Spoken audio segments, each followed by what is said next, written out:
बिस्मिल्लाहिर्रहमानिर्रहीम। अस्सलाम वालेकुम स्टूडेंट्स, मैं उम्मीद करता हूँ आप सब लोग बिल्कुल ठीक हो गए। सो आज हमारे पास वीडियो का टॉपिक है, इस वीडियो में अलजबरा। ठीक है, ये एक सिंपल इक्वेशन हमारे पास लिखी हुई है 3x - 1 = 23। हमने सिंपल इसको सॉल्व करना है, कोई इसमें रॉकेट साइंस नहीं है, कोई इसमें ब्रैकेट नहीं है। ठीक है, कोई इसमें डिवीजन वाला साइन नहीं, सिंपल। अब यहाँ -1 हो रहा है, वहाँ जाके प्लस हो जाएगा।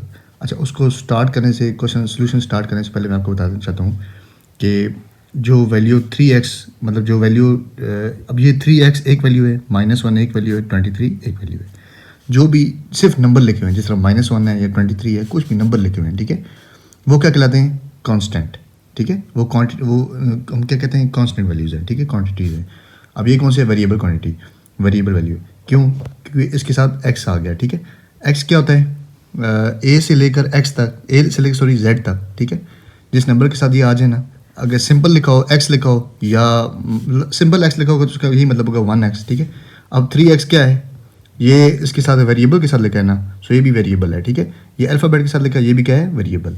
a से लेकर z तक कोई भी जो डिजिट अल्फ़ाबेट्स आ जाते हैं ना, वो क्या कहलाते हैं? वेरिएबल। ठीक है, जो सिर्फ नंबर में लिखा हो, डिजिट में लिखा हो, वो क्या कहलाता है? Constant quantities. ठीक, अभी हमने क्या करना है?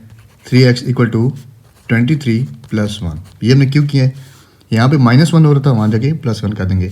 अब इक्वल के इस तरफ वेरिएबल अलग आ गया और कांस्टेंट अलग इकट्ठे आ गए इधर। ठीक है, सो यहाँ पे -1 हो रहा था, वहाँ जाके +1 हो गया। सो 3x = 23 + 1 कितना हो गया? 24। अब हमने, अच्छा इसमें हम कर ये क्यों रहे थे आगे सॉल्व? क्योंकि हमने इसकी वैल्यू निकालनी थी x की। अब x की वैल्यू निकालने के लिए x 3 के साथ क्या हो रहा है? इन दोनों के दरमियान क्या साइन होगा? 3 को मल्टीप्लाई करेंगे, x का क्या आएगा? 3x। मैंने इसका मतलब क्या है? 3x के दरमियान मल्टीप्लाई का साइन है। सो अगर यहाँ मल्टीप्लाई हो रहा है, वहाँ जाके क्या हो जाएगा? डिवाइड। अगर यहाँ प्लस माइनस है, मतलब यहाँ प्लस है तो वहाँ जाके ऑपोजिट हो जाएगा। यहाँ प्लस है तो माइनस हो जाएगा, अगर माइनस है तो प्लस हो जाएगा।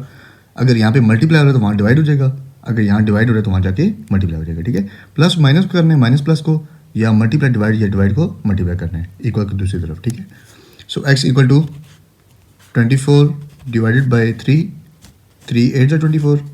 सो x की वैल्यू क्या आ जाएगी हमारे पास? 8।